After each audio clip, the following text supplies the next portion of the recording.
Deadwax.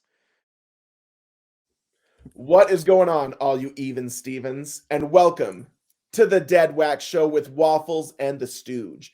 I am Chicken and Waffles Forever, and I am joined by my big brother and good friend, Vinyl Stooge. How are you, my man?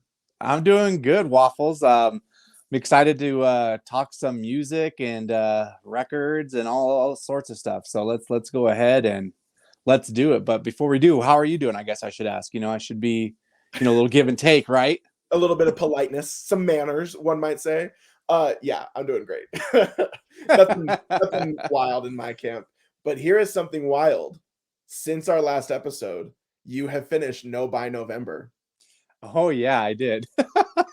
I finished it successfully too. Yeah. So I technically I have to throw the technically in there. I technically didn't buy any records. I did have some opportunities like where people bought me records, so that was nice. So anyways, someone's getting a phone call. Me, sorry. Mom, I'm podcasting, leave me alone. It's not even anyone I know. Sorry. Anyways, yeah, successfully completed it. Very next day I went out and I bought 50 records. So did you really? No, I didn't buy 50 records. Because you said that with such a straight face. I was like, what if he did though? Yeah, no, I didn't buy 50 records. So I'm trying to, still rein it in a little bit. Plus, I got my wife and love her to death, and she's keep me on the straight and narrow so I don't spend us into what's like a word for poverty? Into poverty. There we go. What's a word for poverty? Send you into the poorhouse. Yeah. Or whichever one comes first, either poverty or she kicks me out. I'm guessing I'll get kicked out first, but anyways. And you were at the record store today, right? Yeah, I went today. Yeah, I actually got back like half hour ago. So really, one of the funny things is like the first day after I finished my No by November, my middle daughter, her name's Violet. She's also kind of into collecting records a little bit. She was excited. She goes, finally, now I can go to a record store again because I wasn't going. And so she wasn't able to go because it's not like my wife's going to go with her. Yeah. So, she was excited. So we went today and she picked out the Charlie Brown Christmas album. Cool. They had one at Graywell, a picture disc one. So she was really excited for that. So, yeah. Picture discs, we'll do a whole episode on picture discs. I think they get way too much hate. I love picture discs. I have a bunch myself. Mm-hmm. Yeah, that'll be a topic. There you go. Everyone that's listening, get ready for the picture disc episode because opinions will fly in that one. You thought the inner sleeve one was wild? No, the picture one is going to get the families will be broken up. Blood will be shed. Yeah. It's gonna be like Game of Thrones, but for records. So before we get into our main topic, is there any new record you got since No by November that you're like extra stoked on? Nothing that actually, I don't know. Can you see? Oh yeah, there it is right there. If you look behind me. For those who are watching, that is Snowfi by El Dre. He's like kind of like, I don't want to say, I don't know exactly what he is because I'm not super into the lo-fi hip-hop scene, but he makes lots of really cool lo-fi beats, and he made this Christmas-themed album. It's lots of classical Christmas songs put to lo-fi beats, and like he also makes a few originals, and it's just music. There's no one singing, but it's awesome, dude. It's really chill vibe that lo-fi gives off. If you don't know who this guy is, I mean, if you're on TikTok, that Steven Universe lo-fi sound clip, that's him. Is that he him? Made that. Oh my made gosh. That. So him. Yeah. You know his stuff if you're on TikTok because everyone and their moms used that clip before. I've used that sound like 20 times. Yep. Yeah. So that's him. So he's got some good stuff. Cool. Yeah. And it's a really great thing. It's on crates available still. And I really encourage it. It's on white vinyl. So if you like white vinyl, it's anyways, that's one I was stoked on. How about you, man? I've got a lot of records in lately just because a lot of pre-orders are trying to get done by the end of the year. So just last week, I think like 6 or 7 have come in. Oh wow. Yeah, one that I'm super excited about. I'll give two that I'm super excited about, and then we'll move on. The first is the Muppet Christmas Carol soundtrack. Oh, that is My nice. gosh, I think that's the best Christmas movie is Muppet Christmas Carol.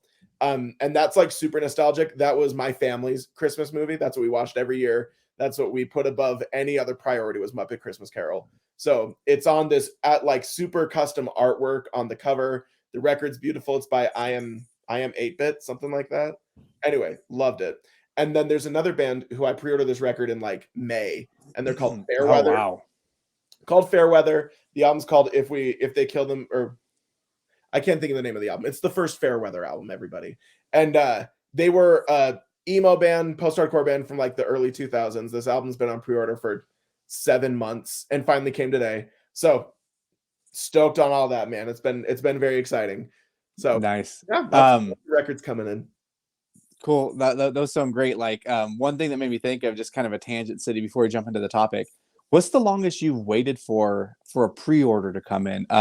Because mine up until about I want to say a month ago, mine was No Pressure by Logic. That came out I want 2020 or maybe it was earlier this year. I can't remember exactly when it came out now. I think it was 2020. But there was a long period between I pre-ordered that and when I finally got it in my hands because of delays and stuff like that. But I think it was because of COVID. How long was it? Did you wait? I can't I think it was like 6 months, but now that record's been demolished. I ordered, I'm a pro wrestling fan, and there's this like old school wrestling themes album that was pressed onto vinyl. It's of course it's unofficial, it's being shipped in from Europe, and the distributors like super independent, low key, like I don't want to say unprofessional, but he's like uh, he's not it's like I'll get it when I get it, because it's been so long that I pre-ordered this back in March, like mid-March, and Yeah, it's still not here. It's been really? delayed twice. He says he's gotten them in and he sent pictures of them packaged and that they should be shipped and everything. I've got a tracking number, but it still says label created. There's no other kind of updates. So stupid. So however, that's it's coming up on 9 months basically. So that's been the longest for me for sure. How about you? Yeah, actually this year I'm still waiting on a pre-order from February. Is it a Walmart one? No. Oh, Not my thing. This is from not my thing. Shut up. Oh my gosh. Well, because His Walmart. monocle. How did you do that with your fingers? You just kind of bend Are this. you are so no jointed. You just put the small one underneath the big one, and you just pull it down. It's your monocle. Most people can't do that with their pointer finger. I just shop at the finer record store establishments. I will literally switch to whatever he wants because he is double jointed like crazy in that finger. That's not double jointed. Your finger moves back farther than a normal person's does. That's double jointed. Maybe because I make fun of people so much. I just got. Anyway, there's a record label called Wax Vessel, who many people on Instagram and the vinyl community know, and they have a box set from one of my favorite bands growing up called From a Second Story Window that I ordered. And Wax Vessel, my apologies, Wax Vessel infamously takes a long time. So it's December and I ordered it in February. I'm guessing January because they think they said they're done shipping records for the month. So oh my gosh. They're done shipping for December. That's what they said. He was just like the guy. It's the 7th. What? No, the guy that put it on Instagram, he's like, we're not shipping anymore for December, so people can calm down. So it's a long story. It's a long story for a different episode about the controversies behind Wax Vessel. But anyway, so that one, and then one that I've actually like received. There's a band called Sleepwaker, and same thing. I ordered the record, but it was just got delayed over and over again. And the band is very kind of independent, so they just emailed a bunch of times saying like, we are so sorry. We're going to give you free stuff.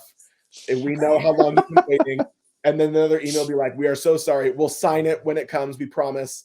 And another email will be like, we'll send shipping info. And so it probably was like 8 months, 9 months, but it took a while. And there was only 100 of them.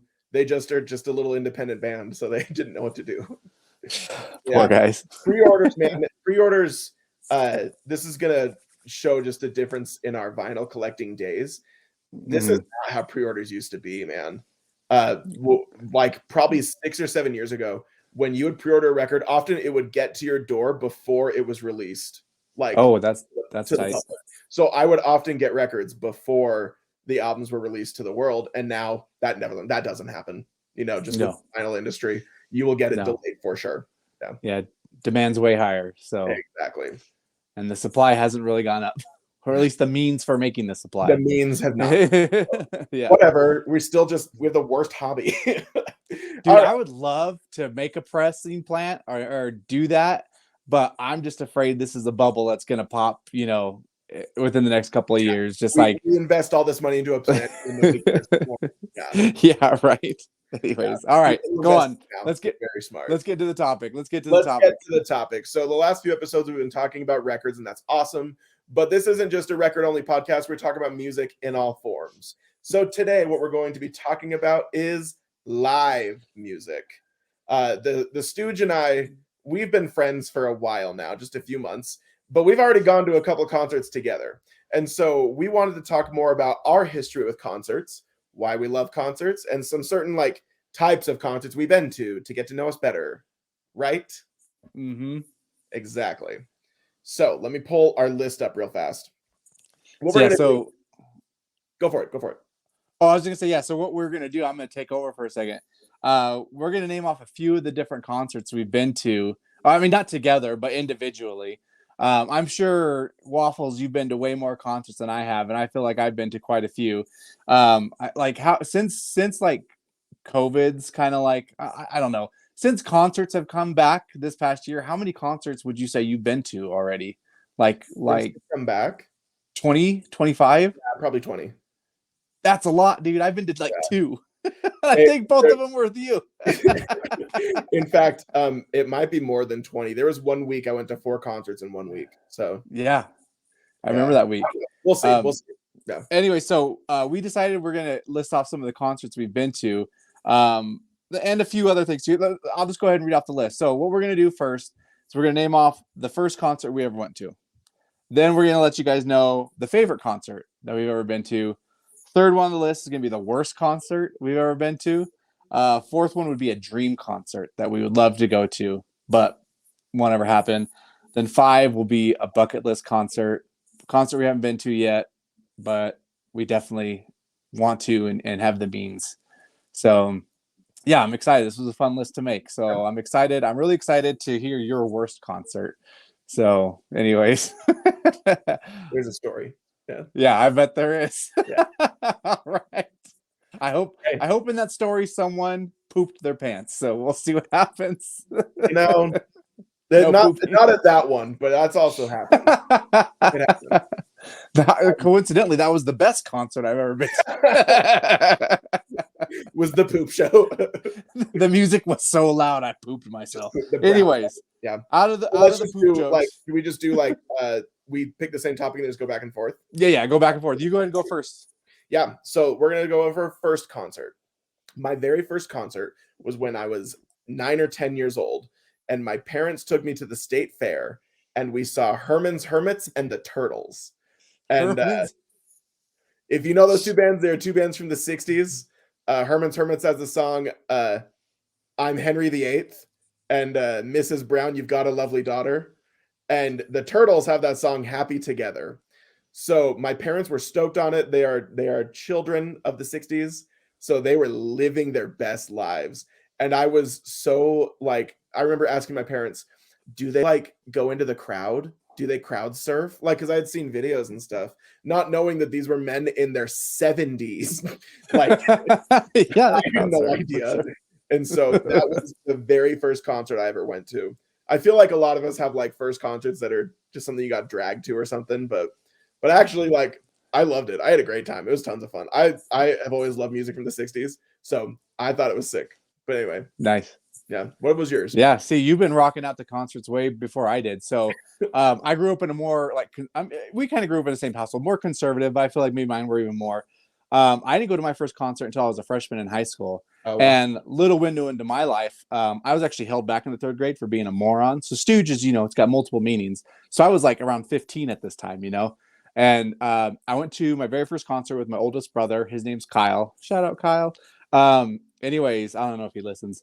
But funny fact, he's the one that kind of like got me into record collecting because he's been record collecting for like 10 years, so he's the exposure I had, and when I had questions, he was the one I'd go to. Anyways, so we went to the first concert that I went to. I went with him, 15 years old, and we saw the headliner was Primus and the opening act was POD. So Gosh. long time ago. That was probably like 1999 or 2000 is when that happened. So I date myself. You can do the math on how old I am. But anyways, yeah, it was like I said, I grew up in a super conservative household. So that was my first time being exposed to drugs. Not that I was taking drugs. Sure, yeah. But Doing like seeing people use drugs, smelling drugs, seeing people how they behave on drugs. So it was a little intimidating. And all that stuff came out heavily when Primus went on. It was a little more mild because every concert, the opener, not everyone's really there. It's really the diehards that are there, and it's when the main opener comes out. Like at any concert you go to, it starts getting smoky. Half of that's probably smoke machines, but more that's probably like, yeah, it's time to get high, Right. So anyways, yeah, it was eye-opening for me. But POD, when they opened up, I never heard of them. I went for really? Primus. Yeah. And they freaking ripped it up, dude, because it was a small venue in Fresno, California. It's called the Rainbow Ballroom, and there's a couple hundred people maybe when they were playing, and it was awesome, dude. It was moshing and everything, and my first concert experience. It was dope. And anyway, so that's way cool. Yeah, that was my first concert. So Primus as your first concert is very like from the frying pan to the fire. That'll teach you. It sounds like a super hipster thing to say. Primus, even though they're not even really hipster. But anyways, but like you said, like it's Primus, and so to be like, oh yeah, Primus was my first concert. That's a pretty big flex. I'll be honest. Yeah, I wish it was something cooler. Anyways, not that Primus isn't cool, but anyway. Mine was Herman's Hermits and the Turtles. Do you think this is a competition of cooler? I guess I do got you beat. All right, move on to number 2. Okay, the next one is favorite concert. So my favorite concert I've ever been to was maybe 4 years ago, 3 years ago, something like that. In fact, if I can move right, it is where I got this shirt. Arch Enemy. So this was when the band Amon Amarth was on tour with Arch Enemy. Amon Amarth, if you are not aware, is a death metal band, and they sing about Vikings. Everything they do is about Vikings and Norse mythology. And they've been around for a long time, pushing 20 years. Arch Enemy. Why can't I do this? Arch Enemy. It's inverted, it's yeah. So hard. Arch Enemy is one of my favorite death metal bands too, and they've been around since the 90s. So I paid, I'm going to say $250 for a VIP ticket to meet Arch Enemy. And I did. Nice. And it was incredible. It was so cool. They're very nice people. Their singer is one of the most beautiful women on the planet. And when I met them, because I would consider myself quite confident socially until it's someone in a band that I love, and then I'm a wreck. So I met Arch Enemy, and with not knowing what to say, I just said, I'm so nervous I could throw up to them. That was all I said. And their singer is very nice to just say, just make sure you do it that way. And I was like, and then that was it. But they took a picture. I got all kinds of like shirts and signed stuff. Well, then Amon Amarth, the concert itself was amazing. At the Gates played. At the Gates, Arch Enemy and Amon Amarth. And Amon Amarth, they went all out. So because they're all about Vikings, everything visually was about Vikings too. So the drum kit was on a giant Viking helmet that had light up eyes in it that would go along to the music. And they all dress up like Vikings, like not like big outfits, but they have horns that they fill with alcohol, and they drink them throughout the concert. Throughout the show, different people come dressed as Vikings, and they have full on like fights with good shields. And so you have chunks of wood flying everywhere while the band is playing. A guy comes out dressed as Loki and he sets something on fire. It was everything. At the very end, for their last song, Twilight of the Thunder God, one of the best songs ever written, they have this giant blow up serpent that the singer goes and fights with Thor's hammer. And right before he does, he hits it to the ground and smoke goes everywhere. It was so sick. And I was, because I was front row, I had VIP, so I was at the very front row. I mixed up how I said that sentence.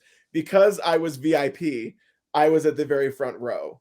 And Nice. so I got to see everything up close and personal. And I love Amon Amarth. That band is so cool. So it was a great experience. It was my favorite concert because the music was great. I got to meet one of my favorite bands, and just like watching it was worth the price of admission. It was so sick. That's awesome. That's that's an experience right there. The only thing I've ever had come close to that with that kind of like prop and costume and showmanship is probably, I've seen a band called Brick and Mortar. I don't know if you've heard of them. Brick and Mortar. They're not very, big. Anyways, but yeah, they'll do things like dress up some costumes. They have, a few gimmicks they do during the show and stuff, and they get kind of wacky with it, which is really fun and entertaining. So, but yeah, yours sounds next level though. That sounds actually really fun. Yeah. So my favorite one doesn't have all the spectacle yours does. My favorite one where I was just like totally in the moment at a concert and just really, really enjoyed it and like look fondly upon it. It would have to be, believe it or not, the first time I saw the Front Bottoms play. This was a while back. Not that the Front Bottoms are big, but they're bigger now than they were. This was almost about 10 years ago. The first time I saw them was right after Talon of the Hawk came out and they were doing their tour for that album. I saw them in Oakland, California. And it was probably, once again, only when they went on, even only maybe 100, like a couple hundred people were there in this smaller venue. But like the fans, I don't know, the vibe at their concerts early on, just really like, what's the word I'm looking for? Like, I don't want to use the word cultish, but like everyone knows all the words, everyone's singing, everyone's, dancing around and having a good time. And it was just a really good vibe. It wasn't like, because there's concerts you'll go to where like, it's kind of like a social thing more than it is for the music. It's like, we're going to go there and have some drinks, and just kind of vibe with this music. Absolutely. Whereas like at this, it's like, no, we're here to see them play. And that's the reason we're here, and like, they're still small, but even then they're, smaller. And like at these kind of shows, there's less rules, I want to say. And so like, they're letting people stage dive. They're letting people do all this other stuff. It's just like, it's just fun. It was like, no one was getting super crazy or anything. No one was like, doing anything dumb, but it was just a really good show. I really just, singing your heart out with everyone else who's also singing their heart out. Just a really good experience. So absolutely. Anyways, so that was my favorite one that I've been to. And I've been to a lot. I'd say it's actually very impressive you're into the Front Bottoms then, because I don't know hardly anybody that's listened to the Front Bottoms for that long. Mm-hmm. Yeah, so I think it's sick. Yeah, I discovered them right after they released Talon of the Hawk. Okay. So that's when I started listening. I think that's when, honestly, I think that's like one of their bigger albums. That's when a lot of people probably started catching on. So I feel like I'm right there with the wave. But anyways, the wave. Yeah, sick. Or I should make a smaller wave since it's not like this. Nice. Anyways, all right, this one is worst concert. All right, let's hear it. I feel like this question could go like 10 different ways because it could be the experience or it could be like how the band performed or anything. Mine's about the experience. All right, let's hear it. I seriously am going to cross my fingers that this person is not listening to this podcast. I seriously doubt they are. So if this person knows who they are, please know that I forgive you. I went to a concert in 2014 with a girl that I was very interested in romantically. And I had said, hey, let's go on a date to this concert she really wanted to go to. I'm not going to say who it was, the band was, because I feel like that's going to, okay, fine, I'll say it. It was the band Pierce the Veil was playing with Sleeping with Sirens. and they were playing at the Great Saltaire in Salt Lake City, which is, in my opinion, the worst venue in Utah. So I bought the tickets because that was the thing. Like, hey, let's go on a date. I'll buy the tickets, which was an idiotic move. And she told me she was very insistent that she drives. And I was like, okay, sure, go for it. So we drive out there. As we're pulling into the parking lot, she says, hey, I'm meeting some friends here, just so you know. And I was like, oh, okay, sure. Come to find out, her friends was her ex-boyfriend. And as we were standing out in line, mind you, she knew this was a date. As we're standing out in line, she hooks up with her ex-boyfriend by beginning with holding his hand, then snuggling with him, then making out with him, and getting all touchy-feely while I'm standing right there. So what year was that? This was when you were in high school? No, 2014. I was like 21 at this age. Oh, Yes. so you had a cell phone at this age. You could at least try to get out of that situation, right? So what happened is that I was very uncomfortable because clearly. Yeah. And I was like, you know what? I'm too good for this. I'm not putting up with this. So I'm like getting ready to like call somebody and be like, hey, can you come pick me up? Well, then they opened the doors and we all just flood on inside. And I was like, hey, maybe they were just, I don't know, and trying to justify what was happening. Oh no. To the concert. And if you've ever been to the Great Saltaire, the floor is made of bricks. And when you're standing on bricks, it is way more uncomfortable than anything else you can stand on. So the show was very packed and people are smushing and pushing right up against each other. You're standing smushing and pushing. Yeah, baby. Pushing. Those are good concerts. And you're standing on brick. I didn't even like the bands playing all that much. And the person I took with me decided to get with their ex while I was standing right there. So then the show is over. I'm not very happy. And here's the thing. The Stooge has never really seen me unhappy, but when I'm unhappy, it's no secret. I make it very known. And so this girl I was with, the concert was over and she was like, hey, these guys, her ex-boyfriend, want to go to Denny's. Do you want to go? And I said, no, I don't. I don't want to go to Denny's. So either you drive me home or I'm just going to call someone and drive me to get me home. And she was like, oh, what's your problem? And it got rough. So anyway, I don't like that. Why do you care if that horrible person is listening? Because I'm still friends with her. Oh, geez, Louise. Well, I'm not going to be friends with her. She married somebody else. She and that boyfriend did not last. That's fine. Yeah. But anyways, has she since apologized? No. Like, hey, that was a real... Screw her then. That's why I don't think you can listen. So, but anyway. Well, I'm going to find her and make her listen to this. And tell her that she owes somebody an apology. That's all I'm going to say. Whoa, did you hear my voice crack on that? Anyways, that is... defending me in high school. She owes somebody an apology. Yeah. You need to tell Chris you're sorry. Anyways, concert? So next time that happens, boss move, rip up her ticket in front of her and then go to the concert by yourself. That would have been such a good idea. Yeah. Gosh, dang it. When time travel becomes available publicly, that'll be my first move. Okay. Yeah. It's only private still, unfortunately. Damn the wealthy. It's only private. Sorry, guys. So mine's not as bad as yours, but so mine actually was in high school again. This is probably, I think, my third concert I went to. Was the Red Hot Chili Peppers and Stone Temple Pilots, believe it or not. And there's some reasons for it. So up until this point, like I said, I think this was my third concert. I'd said POD, Primus, and then I saw Incubus and 311 together. Both of those were like standing room general admission concerts, and I was young and able-bodied. So it's like, yeah, let's go and mosh. Let's go down to the, pits and stuff like that. And this was a stadium, an arena concert. So I had an assigned seat, and I didn't like that. It was my first, seated.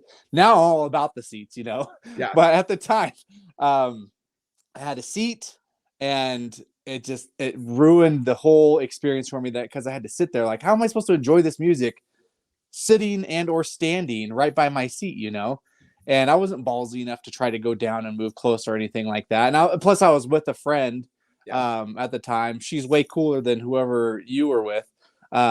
Anyways, so the Red Hot Chili Peppers were fine. Stone Temple Pilots were fine. Both the music was just fine. It's just the fact that I had to sit there to listen to it at that time. I really hated that. That really dampened the experience. One thing I do remember during the concert is like, what's the name? What's Stone Temple Pilots? What's his name? Scott Staff, is that his name? Who was the lead singer for the Stone Temple Pilots? Scott. Well, isn't Scott Sapp from Creed? Creed. Sorry, I forget. I can't remember the guy's name. Anyways, they were throwing out towels during the concert because they'll throw out picks, sticks, towels. Anyways, he threw out a towel and two people were like fist fighting in the front row over it. Oh my to God. Where he stopped the show and like chewed them out for fighting over a towel. He was so pissed. Yeah, it was. Dang, like he didn't stop the concert. They stopped playing for a couple of minutes while he chewed them out and told them to knock it off. And like threw out some other towels. Like, here's a freaking towel. Jesus, just a damn towel. Everyone calm the hell down. So I remember that. I can't tell you any of the songs they played, either band, but I still remember that moment. But yeah, that's probably the worst one. Now that I do go to these arena concerts, even though I'd still rather, maybe part of me inside wishes I was younger and could go down and get in the mix and everything like that. Now it's like the seats. Yeah, I enjoy and prefer those now. So anywho's that's my worst one. I feel like you hit a certain age where you're like, doing all the general admission pushing up against people to get close sounds miserable. It doesn't even sound fun anymore. Yeah. And now, like, post COVID, it's even more. Makes me more nervous. Horrific anxiety about like being like that. Yeah. Anyways, all right. So was that number 2 or number 3? So our next one is Dream Concert. Ooh, let's hear it. This one was a toughie. Because so what's funny is that right before we started recording this episode, the Stooge and I were talking about how this was a hard question and we were still figuring it out. I've already changed the 3 that I thought of. so these are 3 brand new ones that I've just like had come to my mind, but like, oh man, these are all very different though. The first band would be the Smiths. We all love the Smiths from the 80s, and famously they hate each other. So since then, they barely speak to one another. Hey, there's nothing more punk than hating your own bandmates. Oh my gosh. We'll have a different discussion sometime about Morrissey as a human. But the music of the Smiths is very big to me. One of the big reasons I loved, like, really quick explanation. After I was like an emo kid and into metal, I wanted to just try something. I got pretty disenchanted with the people and the music. So when I was like 17, really dove into like indie and art, more like artistic music. And the Smiths were one of the very first bands that I clung to. Lyrically, musically, it's all very interesting to me. So, since I was 17, the Smiths have been a big deal. So the Smiths would be one, because that would be great. I would love to be able to pick which songs they play too. The second one, there is a hardcore band I love called Have Heart. And man, they used to be such a big deal. And then they just like quit playing music one day. They've done like a couple of reunion shows, but it's not their thing. They've grown out of it. They don't really want to make music anymore. But like, I love Have Heart. And I've talked to a couple of people that have like went to those reunion shows, and the jealous rage that I feel is almost like homicidal, because they're like, yeah, I got to see Have Heart. And I'm like, I will take your eyes out of your skull if you ever talk to me again. But anyway, so Have Heart is number 2. We have the Smiths, Have Heart. The third one is a band that I just passed up the opportunity to see, and then they broke up. And that is the band Let Live. Let Live was a post-hardcore band. Their singer is now in the band Fever 333. His name is Jason Butler. And back in the day, Let Live was famous. Man. Are they like into James Bond or what? That's funny. Yes, sure. They're a James Bond band. Anyway, the singer for Let Live was sort of infamous around music because he would do the most insane crap while he was singing. AKA, he would climb rafters and jump onto people. He would get into garbage cans and crowd surf with them. Every show, he would throw himself into the drum kit. He would physically harm himself every single show.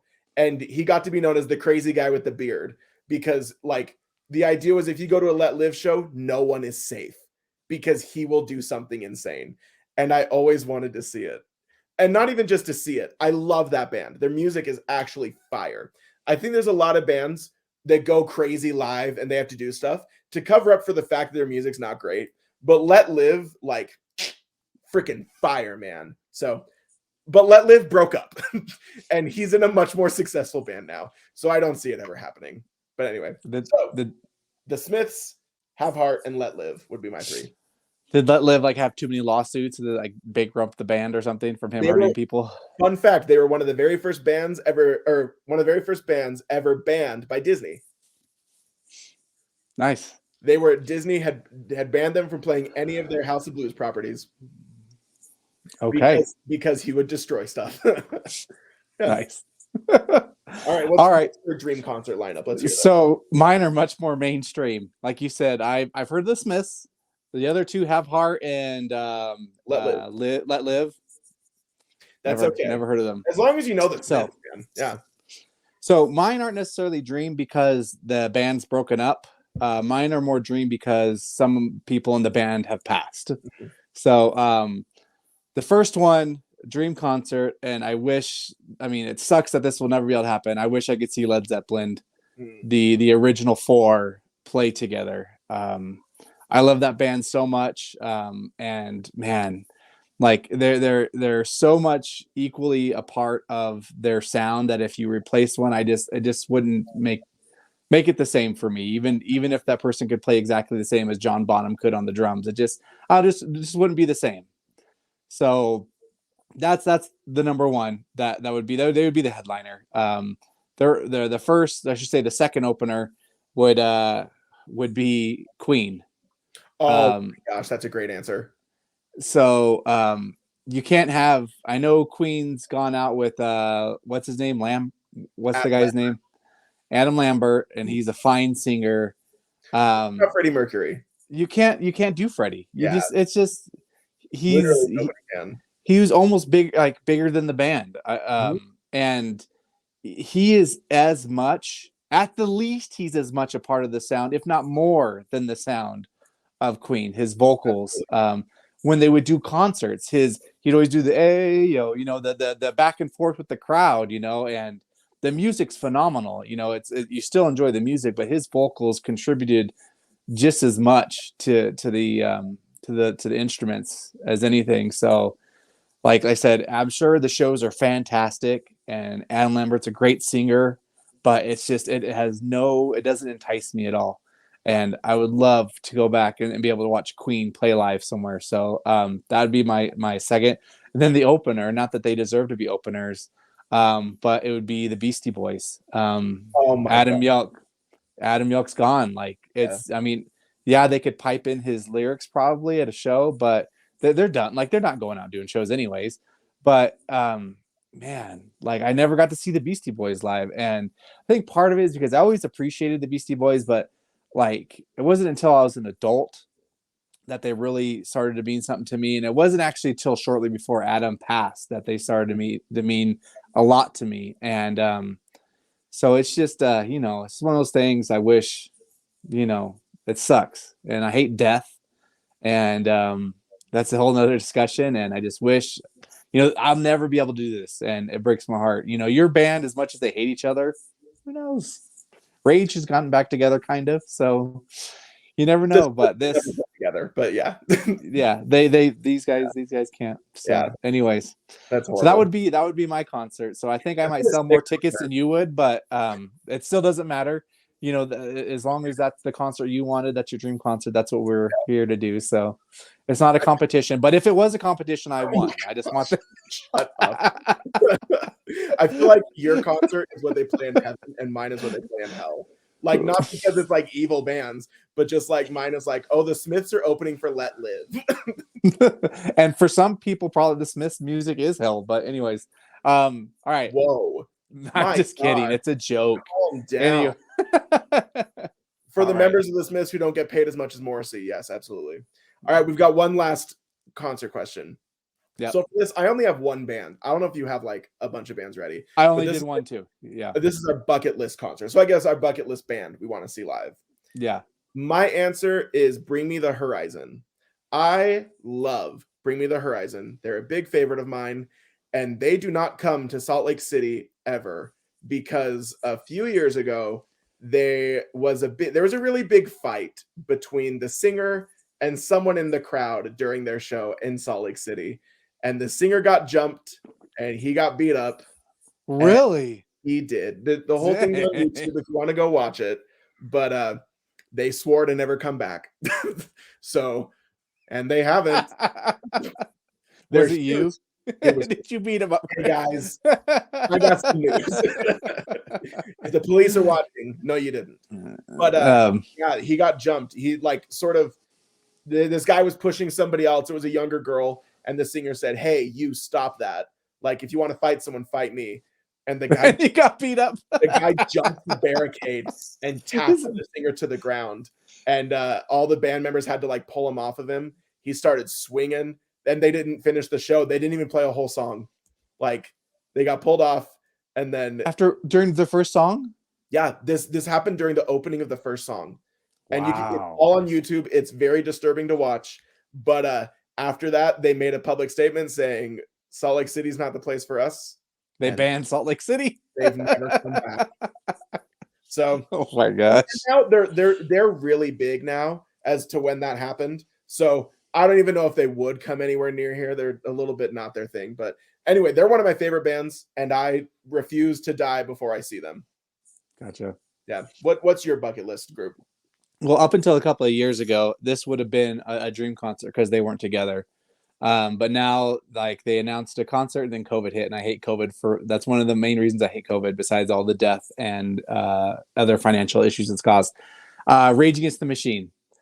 I've never got to see them because, once again, conservative household. No way my parents let me go into Rage Against the Machine concert. By the time I become an adult, they break up. So the opportunity was never there. And then, like, end of 2019, it's like, oh, yeah, we're going to do a concert in 2020. And I was so jazzed. I bought tickets the very first day. You can get them. This is even funnier as I'm a pro wrestling fan. And they were announcing WrestleMania in LA. I'm like, oh man, 2020 is gonna be so awesome. I'm gonna go to WrestleMania. I'm gonna go see Rage Against the Machine. Best year ever. Man, that turned a 180 hard on that year. Yeah. So anyways, still haven't seen Rage Against the Machine. I still have a ticket. It's now almost 2 years old. But the show is slated to go down in April of next year in Oakland. They're playing actually 2 nights there. I've got ticket for 1 night. I'm gonna see if I can't pull off a miracle and go twice. Yeah, for real. So, oh my gosh, I'm sorry. I'm like, I can't imagine how I might cry at that concert, even though it's like a Rage Against the Machine concert. It's just like one of those. I don't know. Like I said, it's something I thought would never happen, and now. It's gonna hopefully it'll happen still, barring any insane things that happen. And where's some wood I gotta knock on, and but so yeah, I'm that's my bucket list, and I'm hoping to rectify that next year. So that's awesome. I love Rage. That'd be so fun to see them. Yeah, I love that band, and the closest I ever get is the records they have of the live shows. Yeah. They've got quite a bit of those too. They do. The best one is the DNC in 2000. Oh my gosh, that record rules. Mm-hmm. Good stuff. Anyway, that was our concert list, everybody. We did a good job. Listen to more ridiculous takes on the Smiths. There you go. All right, so let's go ahead. Are you ready to transition into game time, my friend? I don't know if I'm going to do well at this one, because I have never done well at them. It's okay. So we're not going to do any crazy games. This is going to be straight trivia this time. Okay. So as everyone knows, my favorite band is the Black Keys. And so today I have come up with 10 questions specifically about the Black Keys, and we're going to see how much Waffles knows about my favorite band. Because if he gets all of these wrong, that's okay. Because I honestly know nothing about Whitechapel, which is his favorite band. So Okay, see, I'm gonna feel much better. I know that their name is Whitechapel, and they play music, or what people call music. Be careful. Be careful. All Steve. right. You're on thin ice. So I'm on thin ice. So here we go. We're going to go through these questions. We're going to see how much you know. If you get like less than 5 questions right, we'll call you a lonely boy. If you get like 5 questions right, you'll be like a little black submarine. If you get more than 5 right, we'll say you're, I don't know. There's gonna be gold on the ceiling. Yeah. Yeah, there you go. It's gold on the ceiling. There you go. you'll be we'll call you my brother. How about that? We'll be brothers. Look at that, because that hasn't happened yet. Fantastic. Anyways, all right. So here we go. Are you ready for this? I'm ready. All right. So question number 1. Okay. Can you name, and you only have to give me the first names. Can you name the 2 band members who were in the Black Keys? I know Dan Auerbach very easily, Mm-hmm. but the drummer's name, I feel like it's not Josh, right? No, it's not Josh. Gosh dang it. The dude with the Dan glasses. and Josh. Dan and Josh, yeah. The dude with the glasses. I don't know, dude. I'll be honest. It's all right. You get a half point. So we're gonna keep track of this. Let me put a half point on there. Okay, you got it. Yeah. You keep track. You get a half point. Half point. Woo! Patrick Carney is Patrick. his name. Okay. Yeah, Dan and Patrick. Okay. All right. Question number 2. From which city do they claim their origin? Oh man. I have City no and idea. state. You don't know it's like on a lot of their stuff. I'm just taking a stab. Detroit, Michigan. You know, it's not a bad stab. It's a wrong stab, but it's not a bad stab. Okay. Actually, it's Akron, Ohio. That's where they're from. I could not have told you that, I'll be honest. But yeah. Yeah. They actually knew each other as kids. But anyways. Did they? I don't think I knew that. All right, Akron, Ohio. There you go. Akron, Ohio. They're from Ohio. Okay. Question number 3. You've still got half a point. I got half a point. You're looking like a lonely boy so far. Here we go. What was the name of their first album? The first one's Thick Freakness, right? Wrong again. Oh no. It's actually The Big Come Up. That was their first album. I don't think I know. All right, that's all right. All right, here we go. Well, this sucks. This is going really well, everybody. So what year was that album released? Their first one, The Big Come Up. Just guess. Come on. 2002. Oh, good guess. There. Was that it? Points. Yeah, that's it. You guys, I got You got 1.5 points. What's so funny is I wasn't going to guess that originally. I just said it at the end. That's exciting. Nice. All right. Here we go. Question number 5. This is a hard one. Maybe not, but here you go. Okay. I need you to name me, not including The Big Come Up, I need you to name me 5 Black Keys albums. Okay. Attack and Release. Mm-hmm. Brothers. Yep. Camino. Yep. Freakness. Mm-hmm. Shoot, what's the one with the egg? Shoot. Or the one that came out this year? They have a self-titled one, right? No. They don't? Shoot. I've only named 4 because those are the 4 I know really well. Come on. What came out this year? An album by the Black Keys, I'm sure, but I don't. Oh man. Oh no, dude, I'm clicking down. I don't know, dude. What's the one that I've only know those 4? I'm so sorry. I'm blanking. Oh no. I'm blanking. Could the Big Come Up's not the one where they're in front of the factory, right? No, that's not. But that's half of the title right there. That is literally factory, something factory, plastic factory, rubber factory. Yeah, you got it. Was that it? Rubber factory. Good job. Another point. Had to work for that one, but you got it. This is the best I've done at one of these games. All right, here we go. Okay. Question number 6. Wait, real fast. What was the one that came out this year? Delta Cream. Well, there you go. All right, here we go. Question number 6. Okay. How many studio albums have the Black Keys put out? 7. That's wrong. They put out 10. Well, there it is. Yeah, they're rocking them out, cranking And them one out. that came out this year is called Delta Cream. Yeah, yeah, Can yeah. you The first believe one they it? put out is called the Big Come Up too. So, No way, El Camino. Yeah. Okay. all right, here we go. Question number 7. Name one label they've been on besides Easy Eye Sound. Name a label they've been on. Yeah, Oh man. Um, that can just answer me this: are they signed to a major label now? yeah. It's Dan's label, Easy Eye Sound. Oh, well, that did not help me at all. Um, Third Man Records. Is that your final answer? That can't be your final Dude, answer. I don't know who they're signed to or who they used to be signed to. Come on, when you think of the El Camino album cover, the label's on the cover. It doesn't, nothing on that in your memory, nothing comes to mind. It's not Warner Brothers. No, it's not Warner Brothers. You give up? No. All right. So you could have answered None Such Records, Alive Records, or Fat Possum Records. On a list of 4, I wouldn't have picked those 3. So there you go. Those sound made up. Also, just fun fact for everyone listening: record labels don't matter to me that much, so they're never in my head. Oh, I okay. pretty much never know who anyone's signed to. All right. Yeah. Well, here we go. Question number 8. You've only got 2.5 so far, right? I still have potential. You might be able to become a Little Black Submarine or a brother, but we'll see. It's We'll not looking see, good for yeah. you. So here we go. Last point's worth 10. Okay. Okay, so for which album did the Black Keys win a Grammy for Best Rock Album? El Camino. Good job. There you go. Another point. 3.5. There you go. That's the most like commercially successful one, right? Yeah, it's the most. Yeah. Brothers also won a Grammy, but it was for Best Alternative Album. Yeah. That's weird. Okay. Yeah, I know. Yeah. So, anyways, all right. Question number 9. Okay. What was their first song to hit the Billboard's Top 100 list? Howlin' for You. That's wrong. Dang it. That was a good guess. It was to actually Tighten Up. Oh, that makes sense.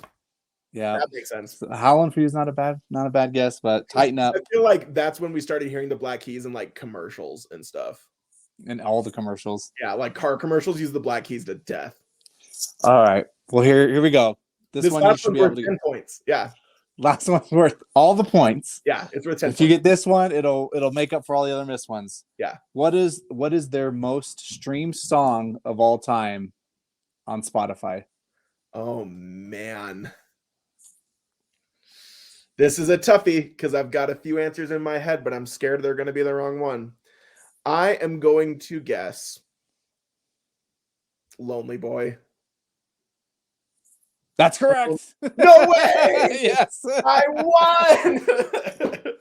You got 4.5 points. You're still a I lonely boy. I got 14 points. Why there was worth it was worth 10 points. It would have been a 13.5. Then you'd be a 13.5.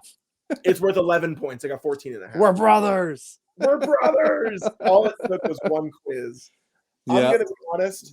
That game made me feel a lot better about the rest of the games we played because Oh, good. I may not know Rubber Soul by the Beatles, but I know the Black Keys.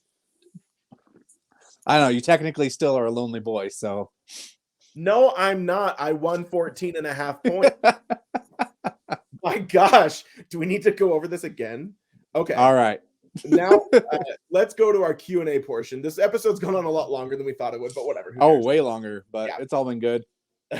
So we got think, 3 I hope. questions as usual. This one comes from our buddy Bryant. And this is a pretty good question. He said favorite and least favorite type of pressing. So like splatters, smashes, blobs, that kind of stuff. Blobs. What are your thoughts? Least favorite, without a doubt, is just a regular clear vinyl. Yeah, you hate clear. Yeah. Well, like if there's clear with splatter, that's fine. I like that. But if it's just clear, Yeah. it's like I'd rather just have black vinyl. But that's just me. Not that it really makes a difference, because it's not like the black is better. But I don't know. Just clear vinyl, just straight clear doesn't do it for me. So, and you could probably lose it easier than you could a black vinyl because it's clear. It just disappears. I can't tell you how many cclear vinyls I've accidentally misplaced. Still haven't All over found. the floor. Yeah. Yeah. Anyways, and then my favorites, I don't know. I do appreciate a really good splatter. I would say when it's done right, splatters can look really cool if they press it properly to where like it's splattered throughout and not just like on the very tips. Yeah. And like they do a good color combo that, especially if it like matches like the theme of the album somehow, that's really cool. So I like those ones. I also like a good translucent solid color vinyl. So it's give me a red translucent, whatever, blue trans. It's I like those a lot too. Yeah. So my also one of my least favorite ones are called like Starburst or Marbled. I don't know if you call Oh, them. you don't like Where it's those? just ugly. It's just like it just looks messy, and sometimes the colors. A lot of the ones I have, the colors are just not distinguished. They almost mix together to make like an ugly poop or pukey color, and it's not my thing. So, anyways, It's funny you say that because my least favorite are poop ones. Like ones that they advertise them to look great, and when you make records, color theory is actually very important because colors blend sometimes, and not all colors go together. And so I've gotten a record. In fact, my least favorite record I ever like visually is was a clear vinyl, and they put tan and gold splatter on it with white, and it looks like vomit and poop.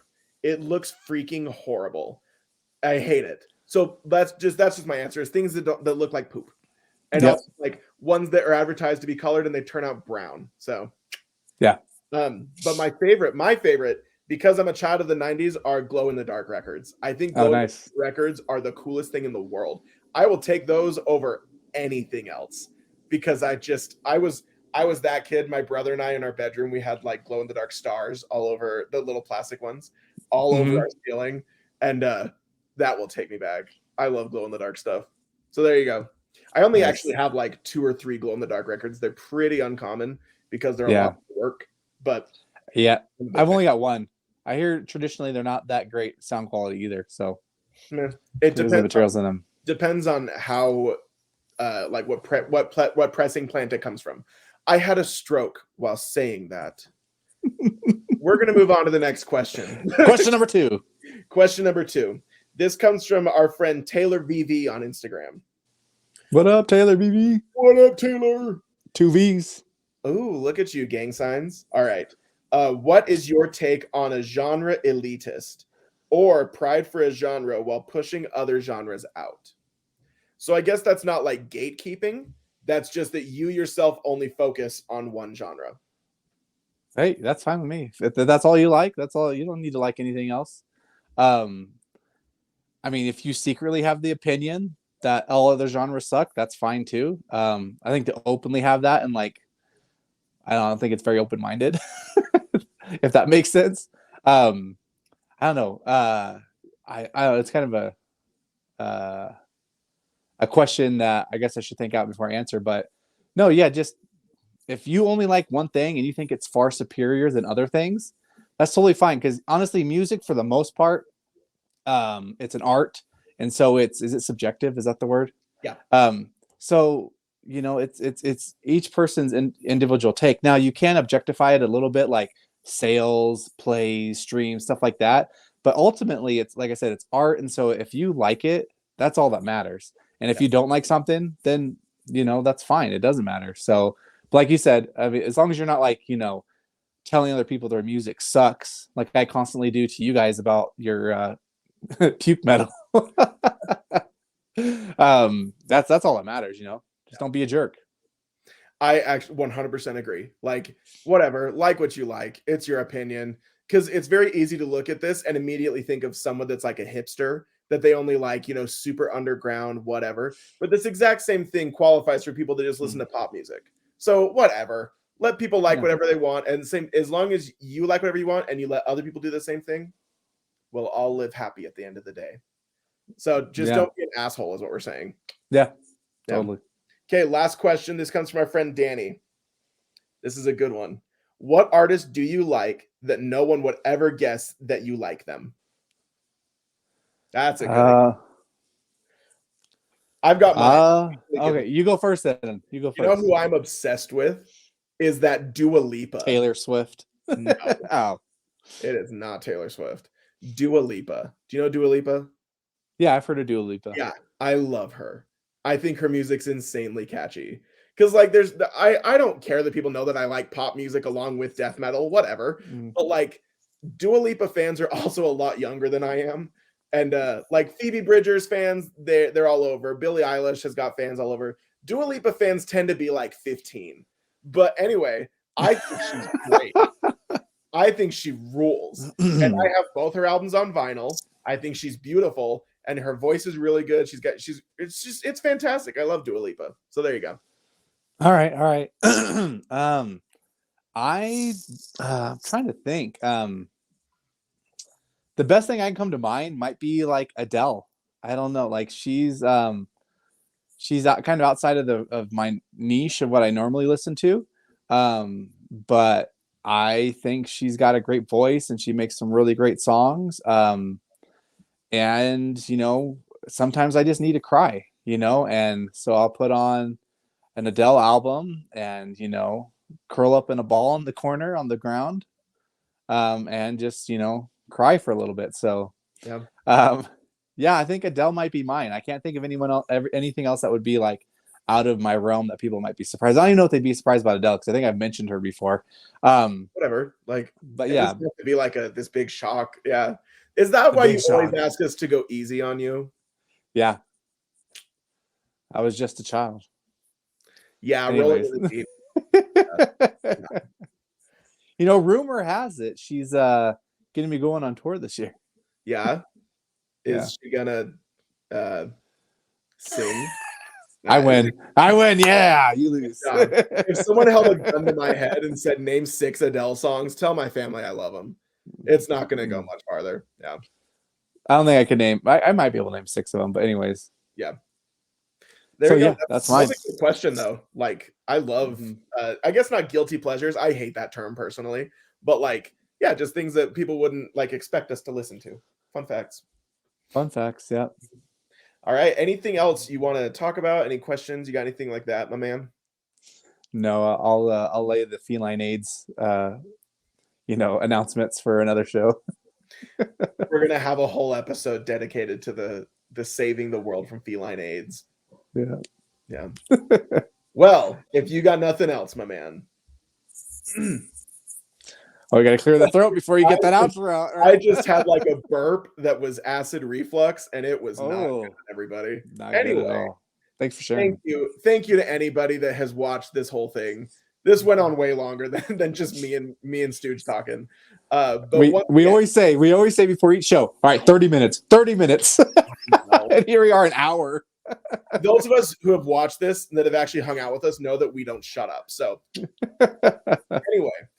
Thank you, everybody, for watching this episode. We are very, very grateful for you. Once again, this is the Deadwax Show. We go by Deadwax on Instagram and TikTok and everything else. Please find us there to find new content. Sometimes we'll put in the stories, the questions you can ask us for our Q&A sections. And you can also see our handles right here for our TikTok accounts as well as our Instagram accounts. Please follow everything there. We're delightful humans to follow. Sometimes Brent posts shirtless pics, and it's a great time. Right. And yeah, and you should check out my OnlyFans too. Well, that's the exclusive content. I would have to pay them money. So anyways, go check out my page. I'll pay you. Join my OnlyFans. Here's $5. Oh my gosh. And on that note, thank you for everybody for watching. As always, get into the groove. Man, I messed that up so bad. That's on period. Get into the groove and out of the Deadwax. Stop listening. It's been a day. I'm gonna try that one more time for anybody that's made it this far. Get out of the groove and get into the Deadwax. With Waffles and the Stooge. Thank you, everybody. I'm gonna edit that sound out. No, please.